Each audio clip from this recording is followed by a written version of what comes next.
दोस्तों, ASP madam भेष बदलकर बाजार के बीच ठेला लगाकर साड़ियां बेच रही थी। तभी एक दरोगा आता है और ये एएसपी मैडम का हाथ पकड़कर जो कहता है, उसे सुनकर आप भी हैरान रह जाओगे। लेकिन इस वीडियो को शुरू करने से पहले वीडियो के लिए एक लाइक तो बनता है। तो दोस्तों, शहर के सबसे व्यस्त बाजार में आज एक नई दुकान लगी थी, साड़ियों की एक छोटी सी दुकान। दुकानदार थी एक दुबली पतली औरत, जिसने अपना सर और चेहरा एक दुपट्टे से ढक रखा था। आंखों में काजल था और चेहरा हल्के घूंघट में छिपा हुआ था। कोई सोच भी नहीं सकता था कि यह महिला असल में शहर की तेजतर्रार पुलिस अधीक्षक एसपी रतिका थी। रतिका एक सख्त और ईमानदार अधिकारी थी।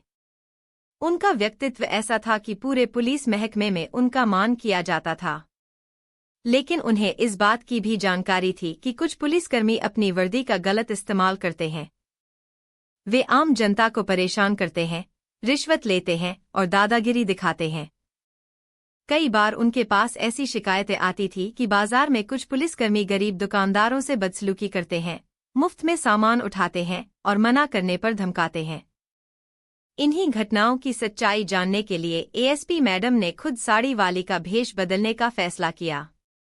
उन्होंने एक छोटे से बाजार में सड़क के किनारे अपनी दुकान सजा ली थी। सामने रंग बिरंगी बनारसी साड़ियां रखी गई थीं। कुछ महिलाएं पहले ही उनकी दुकान पर आकर साड़ियां देखने लगीं। बहन जी, यह गुलाबी वाली कितने की है? एक ग्राहक ने पूछा।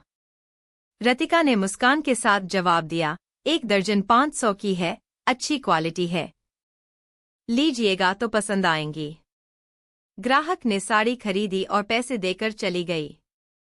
रतिका को इस नए अनुभव में मजा आ रहा था, लेकिन उन्हें इस बात की बिल्कुल भी खबर नहीं थी कि कुछ ही देर में उनके साथ ऐसा कुछ होगा जिसकी उन्होंने कल्पना भी नहीं की थी।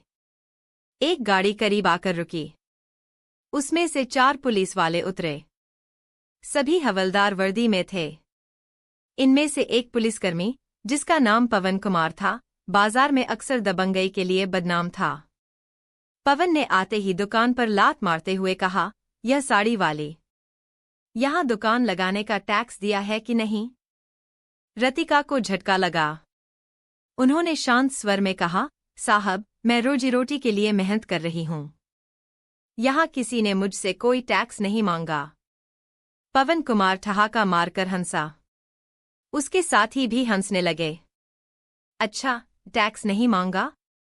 अब हम मांग रहे हैं। जल्दी से 100 निकाल, नहीं तो दुकान उठा देंगे। रतिका ने जानबूझकर घबराने का नाटक किया और कहा, साहब, मैं गरीब औरत हूं, इतना पैसा कहां से दूं? तभी एक और पुलिस वाला आगे बढ़ा। उसने रतिका की साड़ियों में से कुछ साड़ियां उठाई और बोला, चल, यह साड़ियां मेरी बीवी के लिए रख रहा हूं और पैसों का मत पूछना। रतिका को गुस्सा आया, लेकिन उन्होंने खुद को संभाला। साहब, मेहनत की कमाई से यह सामान लाती हूं। आप ऐसे कैसे ले जा सकते हैं? पवन कुमार ने घूर कर देखा और आगे बढ़कर रतिका के हाथ से पैसों का डिब्बा छीन लिया। उसमें कुछ 100 के नोट थे, जो अभी अभी ग्राहकों से आए थे। अबे, ज्यादा बोलने लगी है यह, पवन ने डिब्बे को अपने हाथ में घुमाते हुए कहा, चलो, इसको सिखाते हैं कि पुलिस से कैसे बात करनी चाहिए। इतना कहकर उसने गाली देना शुरू कर दिया। साली, फालतू में जुबान चला रही है। अपने काम से काम रख, नहीं तो ऐसी जगह पटकूंगा कि कोई नहीं पहचानेगा। रतिका को गुस्सा तो बहुत आया, लेकिन उन्होंने खुद को रोक लिया। वे देखना चाहती थी कि ये लोग कितनी हद तक गिर सकते हैं। तभी दूसरा पुलिस वाला आगे बढ़ा और दुकान पर रखा पानी का जग उठाकर राख के ऊपर फेंक दिया। ले, अब ठंडी हो जा। इससे पहले कि रतिका कुछ कहती, तीसरा पुलिस वाला उनके करीब आ गया। उसने बेशर्मी से कहा, अरे, यह तो देखने में ठीक ठाक लग रही है। इसको थाने ले चले क्या? मजा आ जाएगा। बाकी सब हंसने लगे। रतिका के खून में उबाल आया, लेकिन अभी भी उन्होंने खुद को काबू में रखा। इतने में चौथा पुलिस वाला एक और गंदी हरकत करने के लिए आगे बढ़ा। वह रतिका के दुपट्टे को पकड़ने ही वाला था कि तभी रतिका ने उसका हाथ झटक दिया और बेहद कड़क आवाज में बोली, बस अब बहुत हो गया। रतिका की आवाज में अचानक आया रौब देखकर चारों पुलिस वाले चौंक गए। उन्हें समझ नहीं आया कि यह गरीब साड़ी वाली इतने आत्मविश्वास से कैसे बोल रही है। लेकिन अगले ही पल जब रतिका ने अपना घूंघट हटाया तो चारों पुलिस वालों की आंखें फटी की फटी रह गईं। एसपी मैडम, पवन कुमार के मुंह से घबराई हुई आवाज निकली। बाकी पुलिसकर्मी भी सख्ते में आ गए। जिस महिला को वे एक आम गरीब साड़ी बेचने वाली समझ रहे थे, वह असल में उनकी ही बॉस, शहर की एसपी निकली। रतिका ने उन्हें घूरते हुए कहा, अब बोलो, अब कौन मुझे उठाकर ले जाने वाला था? किसे मजा आने वाला था? चारों पुलिस वालों के चेहरे सफेद पड़ गए। उनकी हालत ऐसी थी मानो उनके पैरों तले जमीन खिसक गई हो। रतिका ने अपनी कमर पर बंधी बेल्ट से वायरलेस निकाला और तुरंत मुख्यालय से एक टीम बुलाने के लिए आदेश दिया। अब तुम सबकी असली जगह बताती हूँ। चारों पुलिस वाले भागने की सोच ही रहे थे कि तभी वहां एक पुलिस जीप आकर रुकी। उसमें से इंस्पेक्टर रोहित अपनी टीम के साथ उतरे।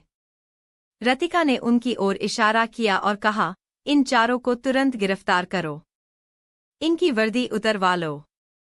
इंस्पेक्टर रोहित ने तुरंत चारों को पकड़ लिया। भीड़ जमा हो चुकी थी। लोग एसपी मैडम की बहादुरी की तारीफ कर रहे थे और पुलिस वालों पर थू थू कर रहे थे। चारों पुलिस वाले अब गिड़गिड़ाने लगे, मैडम, हमसे गलती हो गई, माफ कर दीजिए। रतिका ने एक जोरदार तमाचा पवन कुमार के मुंह पर मारा और कहा, माफी? अब कोर्ट में जाकर मांगना। चारों पुलिस वालों की घिघी बंद गई थी। वे समझ नहीं पा रहे थे कि अब क्या करें। जो औरत उन्हें अभी तक एक कमजोर, गरीब साड़ी बेचने वाली लग रही थी, वह अचानक उनके ही अधिकारी बनकर सामने आ गई थी। वे जान चुके थे कि अब उनके बचने का कोई रास्ता नहीं था। इंस्पेक्टर रोहित ने अपनी टीम के साथ चारों पुलिस वालों को घेर लिया। बाजार में मौजूद भीड़ अब तक सब कुछ देख चुकी थी। हर किसी के चेहरे पर गुस्सा और आक्रोश था। कई दुकानदारों के चेहरे पर संतोष भी था कि आखिरकार इन पुलिस वालों को सबक मिलेगा। रतिका ने गहरी सांस ली और भीड़ की तरफ देखते हुए कहा, आप सब डरिए मत। अब कोई भी पुलिस वाला यहां आकर आपको परेशान नहीं करेगा। मैं यह सुनिश्चित करूंगी कि इस बाजार में व्यापार करने वाले हर व्यक्ति को न्याय मिले। इतना कहने के बाद वह इंस्पेक्टर रोहित की ओर मुड़ी और सख्त आवाज में बोली, इन सबको तुरंत थाने ले जाओ। इनकी वर्दी उतरवाओ और रिपोर्ट बनाओ। पुलिस वाले बोले, मैडम, हमसे बहुत बड़ी गलती हो गई। हमें माफ कर दीजिए। हमसे दोबारा ऐसा कभी नहीं होगा। रतिका ने ठंडी निगाहों से उन्हें घूरा और कहा, तुम्हारी यही आदत है ना? पहले गरीबों को परेशान करना, गंदी गंदी गालियां देना, उनकी इज्जत से खिलवाड़ करना और रिश्वत मांगना। अब माफी नहीं मिलेगी। अब तुम्हें तुम्हारी करतूत की सजा मिलेगी। इसके बाद उन्होंने इंस्पेक्टर रोहित को इशारा किया, इन्हें जीप में डालो और ध्यान रहे, यह किसी भी तरह बचने ना पाएं। इंस्पेक्टर रोहित और उनकी टीम ने तुरंत चारों पुलिस वालों को हथकड़ियां पहनाई और जीप में बैठा दिया। जब जीप चलने लगी तो बाजार में खड़े लोग तालियां बजाने लगे। लोग एसपी मैडम की बहादुरी की तारीफ कर रहे थे। लेकिन रतिका को पता था कि सिर्फ इन 4 पुलिस वालों को पकड़ लेने से समस्या खत्म नहीं होगी। यह सिर्फ एक शुरुआत थी। उन्हें पूरे पुलिस विभाग में छुपे हुए ऐसे भ्रष्ट और बदमाश लोगों को बाहर निकालना था, ताकि कोई भी अधिकारी अपनी वर्दी का दुरुपयोग न कर सके। बाजार में खड़े कुछ लोग उनके पास आए और उन्हें धन्यवाद देने लगे। एक बूढ़ी महिला, जिसकी उम्र लगभग 61 साल थी, उनके सामने हाथ जोड़कर खड़ी हो गई। बिटिया, तुम भगवान के रूप में आई हो। ये लोग हम गरीबों की रोजी रोटी छीनने पर तुले थे। हर हफ्ते जबरदस्ती पैसे वसूलते थे। अगर कोई मना करता तो उसे मारते पीटते थे। रतिका का मन भारी हो गया। उन्होंने उस बूढ़ी महिला के कंधे पर हाथ रखा और कहा, अब आपको डरने की जरूरत नहीं है, माँ। मैं देखूंगी कि कोई भी गरीब पर अत्याचार ना कर सके। इतने में ही एक नौजवान लड़का जो एक चाय की दुकान चलाता था उनके पास आया और बोला, मैडम, आप नहीं जानती ये लोग कितनी गंदी हरकतें करते थे। मेरी दुकान से हर दिन मुफ्त की चाय पीते थे और अगर पैसे मांगता तो मारने की धमकी देते थे। कई बार तो ऐसा हुआ कि इन्होंने मेरी दुकान को तोड़ने की धमकी दी। रतिका ने उसे ध्यान से सुना, फिर उन्होंने एक और दुकानदार की ओर देखा जो उनकी तरफ बढ़ रहा था। वह गुस्से में था। मैडम, जब आपने इन पुलिस वालों की सच्चाई दिखाई तो हमारी जान में जान आई। ये लोग हमें ऐसे धमकाते थे जैसे हम गुलाम हों और ये हमारे मालिक। हमें इनके खिलाफ आवाज उठाने की हिम्मत ही नहीं होती थी। लेकिन आज आपने दिखा दिया कि सही इंसान अगर सही समय पर एक्शन ले तो कुछ भी असंभव नहीं है। रतिका ने गंभीरता से कहा, आप लोग निडर होकर अपना काम करें। अगर कोई भी पुलिस वाला आपसे गलत व्यवहार करता है तो सीधे मेरे ऑफिस में आकर शिकायत करें। अब से कोई भी गरीब आदमी इनकी बदमाशी का शिकार नहीं बनेगा। बाजार में एक नई ऊर्जा भर गई थी। हर कोई खुश था कि अब उन्हें इन भ्रष्ट पुलिस वालों से मुक्ति मिल गई थी। लेकिन रतिका जानती थी कि यह लड़ाई अभी खत्म नहीं हुई थी। उन्हें अब आगे भी कई कदम उठाने थे। वे चाहती थी कि पूरे शहर में यह संदेश जाए कि अगर कोई भी पुलिस वाला अपनी वर्दी का दुरुपयोग करेगा तो उसे इसकी सजा भुगतनी पड़ेगी। इसके बाद रतिका ने इंस्पेक्टर रोहित को फोन लगाया और कहा, मुझे पूरे शहर के सभी बाजारों में तैनात पुलिसकर्मियों की लिस्ट चाहिए और यह भी बताओ कि किन किन पर पहले से कोई शिकायतें दर्ज हैं। मैं एक एक को देखना चाहती हूँ। रोहित ने जवाब दिया, मैडम, मैं अभी पूरी जानकारी इकट्ठा करके आपको भेजता हूँ। और हाँ, जिन 4 पुलिस वालों को हमने गिरफ्तार किया है उनके खिलाफ सख्त कार्यवाही शुरू कर दी गई है। रतिका ने फोन काटा और गहरी सांस ली। वह जानती थी कि आगे का रास्ता आसान नहीं होगा। पुलिस विभाग में कई ऐसे अधिकारी थे जो इन 4 पुलिस वालों की तरह ही भ्रष्ट थे। उन्हें भी सबक सिखाना जरूरी था। लेकिन आज जो उन्होंने किया था वह सिर्फ एक शुरुआत थी। उन्होंने बाजार में साड़ी वाली का भेष बदलकर उन लोगों की सच्चाई सबके सामने लाई थी जो अपनी वर्दी की आड़ में गरीबों का शोषण कर रहे थे। अब आगे की योजना बनानी थी। उन्हें यह सुनिश्चित करना था कि भविष्य में कोई भी पुलिस वाला इस तरह की हरकतें करने की हिम्मत ना कर सके। रात हो चुकी थी। रतिका अपनी कार में बैठीं और थाने की ओर निकल पड़ी। उनके चेहरे पर दृढ़ निश्चय था। रात के अंधेरे में एसपी रतिका सिंह की कार तेजी से थाने की ओर बढ़ रही थी। उनका मन गुस्से और संकल्प के मिले-जुले भावों से भरा हुआ था। उन्होंने दिन भर जो कुछ भी देखा उसने उनके अंदर आग भर दी थी। क्या यही थी उनकी वर्दी की सच्चाई? क्या इस वर्दी को पहनने वाले कुछ लोग इसे सिर्फ अपनी ताकत दिखाने का जरिया मानते थे? उनके दिमाग में बार बार पवन कुमार और वे तीनों पुलिस वालों के चेहरे घूम रहे थे। चारों ने कितनी आसानी से एक गरीब साड़ी वाली को सताने की कोशिश की थी, उसकी इज्जत से खेलने की सोच ली थी। और यही लोग शहर में कानून के रखवाले बने फिरते थे। थाने पहुंचते ही रतिका ने गाड़ी से उतरते ही इंस्पेक्टर रोहित से कड़क आवाज में कहा, वे चारों कहाँ हैं? रोहित तुरंत सामने आया, मैडम, लॉकअप में बंद हैं। इनके खिलाफ चार्जशीट तैयार की जा रही है। रतिका ने बिना समय गवाए लॉकअप का दरवाजा खोला। चारों पुलिस वाले सिर झुकाए खड़े थे। जब उन्होंने रतिका को अंदर आते देखा तो घबराहट उनके चेहरे पर साफ दिखने लगी। मैडम, हमें माफ कर दीजिए। हमसे बहुत बड़ी गलती हो गई, पवन कुमार ने गिड़गिड़ाते हुए कहा। रतिका ने बिना एक पल भी गवाए पवन कुमार के गाल पर जोरदार थप्पड़ जड़ दिया। फिर दूसरे की ओर बढ़ी और उसे भी ऐसा ही थप्पड़ मारा। अब गलती का एहसास हो गया। जब एक महिला को सरेआम सताते थे, गालियां देते थे, धमकाते थे, तब याद नहीं आया कि गलती कर रहे हो? रतिका की आवाज पूरे थाने में गूंज गई। चारों पुलिस वाले अब पूरी तरह कांप चुके थे। तुम्हें वर्दी पहनने का हक नहीं है। तुम जैसे लोग इस पुलिस महकमे के नाम पर धब्बा हो। जनता के रक्षक बनने की बजाय तुमने खुद को गुंडा समझ लिया। अब देखती हूँ कि कैसे बचते हो। रतिका ने तुरंत इंस्पेक्टर रोहित को आदेश दिया, इन सब की वर्दी अभी के अभी उतरवा लीजिए और इन्हें सस्पेंड किया जाए। मैं खुद इनके खिलाफ जांच कमेटी बैठा रही हूं और जब तक जांच पूरी नहीं होती ये बाहर नहीं निकलेंगे। रोहित ने आदेश का पालन किया। कुछ ही मिनटों में चारों पुलिस वालों की वर्दी उतरवा दी गई और उन्हें सिर्फ कैदी के कपड़ों में छोड़ दिया गया। वे अब तक चीख चीख कर माफी मांग रहे थे, लेकिन रतिका का दिल बिल्कुल कठोर हो चुका था। थाने से बाहर निकलते ही रतिका ने पूरे शहर के पुलिस स्टाफ की मीटिंग बुलाई। अगले ही घंटे सभी पुलिस अधिकारी, सब इंस्पेक्टर और सिपाही एक बड़े हॉल में जमा हो चुके थे। रतिका मंच पर खड़ी हुई और बिना किसी भूमिका के बोलना शुरू किया, आज जो हुआ वह सिर्फ उन 4 पुलिस वालों की गलती नहीं थी। यह पूरे सिस्टम की गलती है। यह गलती हमारी है कि हमने अपनी ही वर्दी की इज्जत को तार-तार होते देखा और कुछ नहीं किया। यह गलती उन लोगों की भी है जिन्होंने ऐसे भ्रष्ट पुलिस वालों को पनपने दिया। पूरे हॉल में सन्नाटा छा गया था।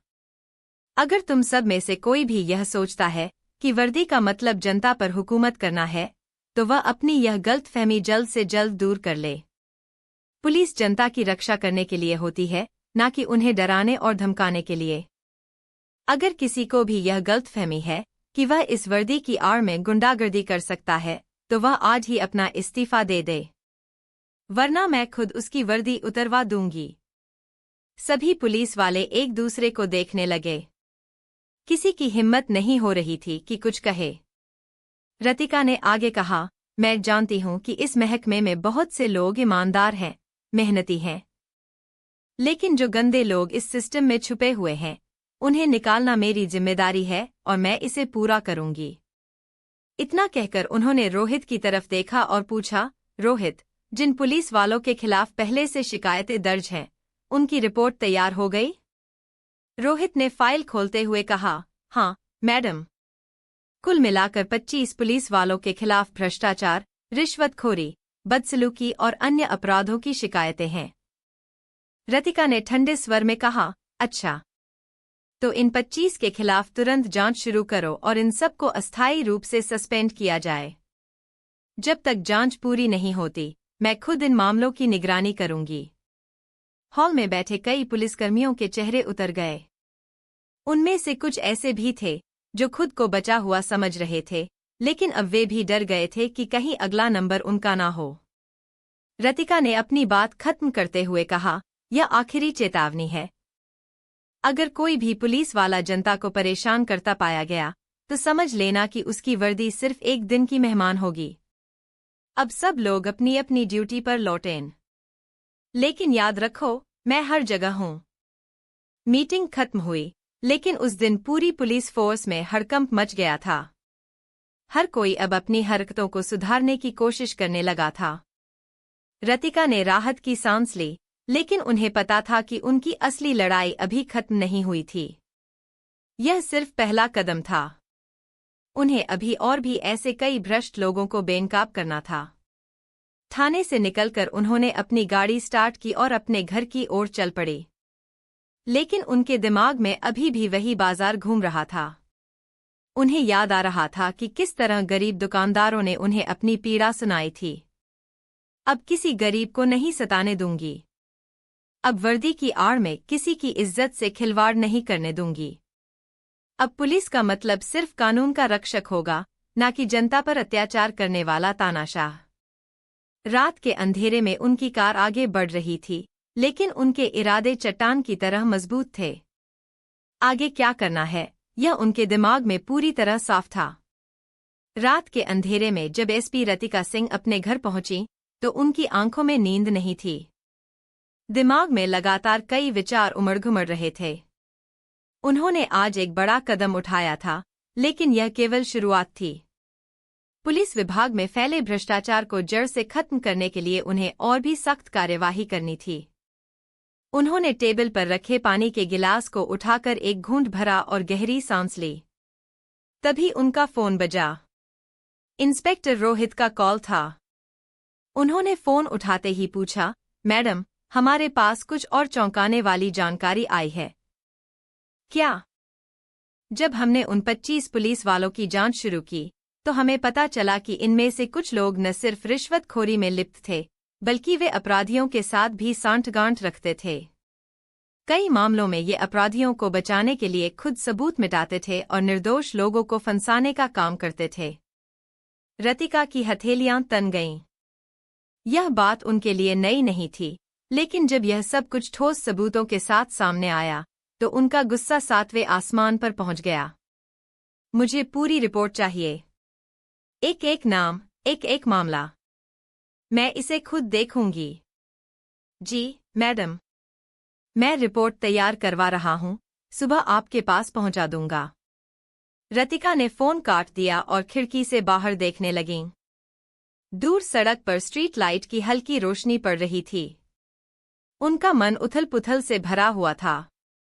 अगर वर्दी पहनकर कोई अपराधी से भी बदतर हरकत करे तो वह सबसे बड़ा गुनहगार होता है, उन्होंने मन ही मन सोचा। सुबह होते ही वे सीधे अपने ऑफिस पहुंचीं। वहां पहले से ही कुछ पत्रकार उनका इंतजार कर रहे थे।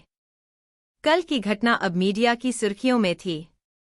हर कोई जानना चाहता था कि एएसपी मैडम ने अपने ही पुलिसकर्मियों पर इतनी सख्त कार्यवाही क्यों की। जैसे ही वे ऑफिस में घुसीं, एक रिपोर्टर ने उनसे पूछा, मैडम, आपने 4 पुलिस वालों को गिरफ्तार करवाया, 25 को सस्पेंड कर दिया। क्या आपको नहीं लगता कि इससे पुलिस फोर्स का मनोबल गिर सकता है? रतिका ने ठंडी निगाहों से उस रिपोर्टर को देखा और जवाब दिया, अगर मनोबल किसी को डराने, धमकाने, रिश्वत लेने और जनता को सताने में है, तो वह मनोबल गिरना ही चाहिए। मुझे एक ईमानदार और जवाबदेह पुलिस चाहिए, न कि गुंडों का गिरोह। रिपोर्टर चुप हो गया। थोड़ी देर बाद इंस्पेक्टर रोहित पूरी रिपोर्ट लेकर उनके ऑफिस पहुंचा। मैडम, यह रही वह रिपोर्ट। इसमें सारे मामलों की डिटेल है। रतिका ने फाइल खोली और ध्यान से पढ़ने लगीं। हर एक पन्ने पर पुलिस वालों की गंदी करतूतें दर्ज थीं। किसी ने अवैध वसूली की थी, तो किसी ने अपराधियों की मदद की थी। कई पुलिस वालों पर तो यह भी आरोप थे कि वे महिलाओं से बदसलूकी करते थे और शिकायत करने वालों को धमकाते थे। उन्होंने गहरी सांस ली और फाइल बंद कर दी।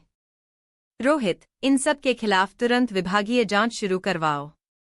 और जिनके खिलाफ पुख्ता सबूत हैं, उन्हें निलंबित करने के बजाय सीधे बर्खास्तगी की सिफारिश करो। यह सफाई अभियान अब और आगे बढ़ेगा। जी मैडम। अब यह मामला और बड़ा हो चुका था। पूरी पुलिस फोर्स में हलचल मच गई थी। कई पुलिस वाले डर गए थे कि कहीं उनका नाम भी इस लिस्ट में न आ जाए। कुछ ईमानदार पुलिसकर्मियों को खुशी भी हो रही थी कि अब वे बिना किसी दबाव के काम कर पाएंगे। दूसरी ओर, शहर के कुछ बड़े नेताओं और अपराधियों को यह खबर पसंद नहीं आई थी। कई ऐसे नेता थे जो इन भ्रष्ट पुलिस वालों का इस्तेमाल अपने फायदे के लिए करते थे। अब जब रतिका ने उन पर शिकंजा कसना शुरू किया तो वे बेचैन हो उठे। उसी शाम रतिका के ऑफिस में एक अनजान नंबर से कॉल आया। एसपी मैडम, ज्यादा ईमानदार बनने की कोशिश मत करो। यह तुम्हारे लिए अच्छा नहीं होगा। रतिका ने बिना घबराए पूछा, कौन बोल रहा है? तुम्हें जानने की जरूरत नहीं है। बस इतना समझ लो कि अगर ज्यादा बहादुरी दिखाओगी तो अंजाम अच्छा नहीं होगा। रतिका ने ठंडी हंसी हंसी। धमकी देने वाले बहुत देखे हैं। अगर हिम्मत है तो सामने आकर बात करो। समझदार को इशारा ही काफी होता है। कॉल कट गया। रतिका ने फोन टेबल पर रखा और मुस्कुराईं। अब वे पूरी तरह तैयार थीं। अगर कोई यह सोचता है कि मुझे धमकी देकर रोक सकता है तो वह बहुत बड़ी भूल कर रहा है, उन्होंने मन ही मन कहा। उसी रात उन्होंने अपने सभी वरिष्ठ अधिकारियों की एक आपातकालीन मीटिंग बुलाई। वहां उन्होंने साफ साफ कहा, हमारे सामने 2 रास्ते हैं। या तो हम इस भ्रष्टाचार को खत्म करें या फिर इसे चलते रहने दें और खुद भी इसका हिस्सा बन जाएं। लेकिन मैं दूसरा रास्ता कभी नहीं चुनूंगी। जो इस अभियान में मेरे साथ हैं, वे पूरी ईमानदारी से काम करें। और जो लोग खुद को इस गंदगी में शामिल पाते हैं, वे या तो खुद सुधर जाएं या फिर हम उन्हें हटा दें। अब यह साफ हो चुका था कि रतिका पीछे हटने वाली नहीं थी। रात को जब वह अपने घर पहुंची तो उनके दरवाजे पर एक लिफाफा रखा मिला। उन्होंने लिफाफा खोला तो उसमें एक चिट्ठी थी। अगर जिंदा रहना चाहती हो तो यह सब बंद कर दो, वरना बहुत बुरा होगा। रतिका ने चिट्ठी को मोड़ा और जलती हुई मोमबत्ती के पास ले जाकर जला दिया। अब खेल शुरू हुआ है, उन्होंने खुद से कहा। रात का सन्नाटा शहर की गलियों में पसरा हुआ था, लेकिन एसपी रतिका के मन में अजीब हलचल थी। उनके कदमों की आहट उनके ही घर के फर्श पर गूंज रही थी। हाथ में वह जली हुई चिट्ठी की राख थी, जो उन्हें मिली धमकी का सबूत थी। लेकिन उनके चेहरे पर कोई डर नहीं था, बल्कि एक अजीब ठहराव था। एक ऐसा ठहराव जो तूफान के आने से पहले होता है। उन्होंने अपनी कुर्सी पर बैठते ही फोन उठाया और इंस्पेक्टर रोहित को कॉल किया। रोहित, क्या हमारी टीम अलर्ट पर है? जी मैडम, हमने उन सभी संदिग्ध पुलिस वालों और अपराधियों की गतिविधियों पर नजर रखनी शुरू कर दी है। लेकिन मैडम, एक बात और है। रतिका ने गहरी सांस ली। क्या बात है? मैडम, हमारी इन्फॉर्मेशन के मुताबिक शहर के कुछ बड़े नेता और अपराधी इस सफाई अभियान से नाराज हो चुके हैं। वे अपने तरीकों से आपको रोकने की कोशिश कर सकते हैं। रतिका हल्की मुस्कान के साथ बोली, मैंने अपने करियर में कई बार ऐसी धमकियां सुनी हैं, लेकिन किसी की हिम्मत नहीं हुई कि मुझे रोक सके। अगर कोई सोच रहा है कि मैं डर जाऊंगी, तो उसे बहुत बड़ा धोखा हुआ है। समझ गया मैडम, हम पूरी तरह से सतर्क रहेंगे। रतिका ने फोन रख दिया। उनकी आंखों में एक नई चमक थी। अब यह लड़ाई केवल भ्रष्ट पुलिस वालों के खिलाफ नहीं थी, बल्कि उन ताकतों के खिलाफ थी जो सालों से इस सिस्टम को खोखला बना रही थीं। सुबह होते ही उन्होंने अपने ऑफिस में एक प्रेस कॉन्फ्रेंस बुलाई। पत्रकारों से भरा हॉल उनकी हर बात को रिकॉर्ड कर रहा था। मैं साफ साफ कहना चाहती हूं कि पुलिस विभाग में भ्रष्टाचार को बिल्कुल बर्दाश्त नहीं किया जाएगा। हमने अब तक कई पुलिस वालों को निलंबित किया है और कुछ को बर्खास्त करने की प्रक्रिया में है। लेकिन यह सिर्फ शुरुआत है। एक पत्रकार ने हाथ उठाकर पूछा, मैडम, क्या आपको इस सफाई अभियान के चलते किसी तरह की धमकी मिली है? रतिका ने बेझिझक जवाब दिया, हाँ, मुझे धमकियां मिली हैं। लेकिन मैं यह बताना चाहती हूं कि अगर कोई यह सोच रहा है कि धमकियों से मैं पीछे हट जाऊंगी, तो वे गलत सोच रहे हैं। पुलिस को जनता की सुरक्षा के लिए काम करना चाहिए, न कि अपराधियों की रक्षा के लिए। एक और पत्रकार ने सवाल किया, क्या आपको लगता है कि सिस्टम में गहराई तक फैला भ्रष्टाचार पूरी तरह खत्म किया जा सकता है? रतिका ने थोड़ी देर सोचा और फिर जवाब दिया, हम इसे पूरी तरह खत्म कर पाएंगे या नहीं, यह समय बताएगा। लेकिन मैं इतना जरूर कह सकती हूं कि जब तक मैं इस कुर्सी पर हूं, किसी को भी कानून से खेलने की इजाजत नहीं दूंगी। प्रेस कॉन्फ्रेंस खत्म होने के बाद रतिका ने अपने ऑफिस में रोहित और अन्य वरिष्ठ अधिकारियों की बैठक बुलाई। हमें अपनी कार्रवाई को और मजबूत करना होगा, रतिका ने कहा। हमारे पास भ्रष्ट पुलिस वालों की लिस्ट तो है ही, लेकिन अब हमें उन बाहरी ताकतों पर भी नजर रखनी होगी जो इस सिस्टम को चलाने का दावा करते हैं। रोहित ने एक फाइल आगे बढ़ाई। मैडम, हमने उन नेता और अपराधियों की पहचान कर ली है जो इन भ्रष्ट पुलिस वालों के साथ जुड़े हुए हैं। इनमें से कुछ लोग राजनीति में ऊंचे पदों पर हैं और कुछ शहर के बड़े अपराधी हैं। रतिका ने फाइल उठाई और ध्यान से पढ़ने लगीं। हर नाम के साथ जुड़ी फाइलें उनकी गवाही दे रही थीं। कैसे ये नेता और अपराधी पुलिस को अपने फायदे के लिए इस्तेमाल करते थे, कैसे वे गरीबों का शोषण करते थे और कैसे वे कानून को अपनी जेब में रखने का सपना देखते थे। अब वक्त आ गया है कि इन पर भी कार्रवाई की जाए, रतिका ने कहा। लेकिन मैडम, एक अधिकारी ने झिझकते हुए कहा, इनमें से कुछ लोग बहुत ताकतवर हैं। अगर हमने उन पर हाथ डाला तो यह मामला बहुत बड़ा हो सकता है। रतिका ने उसकी ओर देखा और सख्त आवाज में बोली, अगर हमें इस वर्दी की इज्जत बचानी है तो हमें किसी भी ताकतवर व्यक्ति से डरने की जरूरत नहीं है। अगर वे गलत कर रहे हैं तो उन्हें सजा मिलेगी, चाहे वे कितने भी बड़े क्यों ना हों। बैठक खत्म होने के बाद रतिका ने खुद उन अपराधियों की गतिविधियों पर नजर रखने का फैसला किया। वह जानती थी कि यह आसान लड़ाई नहीं होगी, लेकिन उन्हें इस लड़ाई को लड़ना ही था। रात होते ही उन्होंने अपनी टीम के साथ एक गुप्त ऑपरेशन शुरू किया। वे खुद आम नागरिक की तरह शहर की गलियों में निकलीं, उन इलाकों में जहां अपराधियों की गतिविधियां होती थीं। वे देखना चाहती थी कि सिस्टम की असली सच्चाई क्या है। जैसे ही वे एक काले शीशे वाली गाड़ी के पास पहुंची, उन्होंने देखा कि कुछ लोग पैसों का लेन-देन कर रहे थे। यह एक अवैध डील थी, जिसमें पुलिस की मिलीभगत भी साफ दिख रही थी। रतिका ने तुरंत अपने साथियों को इशारा किया। ऑपरेशन शुरू हुआ और देखते ही देखते पुलिस ने उन लोगों को पकड़ लिया। जब उन्होंने उन अपराधियों की तलाशी ली तो उनके पास से कई अवैध दस्तावेज और पैसों की गड्डियां बरामद हुईं। लेकिन सबसे चौंकाने वाली बात तब सामने आई जब पकड़े गए लोगों में से एक ने डरते डरते कबूल किया कि इस पूरे रैकेट में कुछ बड़े नेताओं का हाथ है। रतिका को अब समझ में आ गया था कि मामला कितना गंभीर है। यह सिर्फ कुछ भ्रष्ट पुलिस वालों की बात नहीं थी, बल्कि पूरे सिस्टम में फैली एक जड़ थी जिसे उखाड़ फेंकना आसान नहीं था।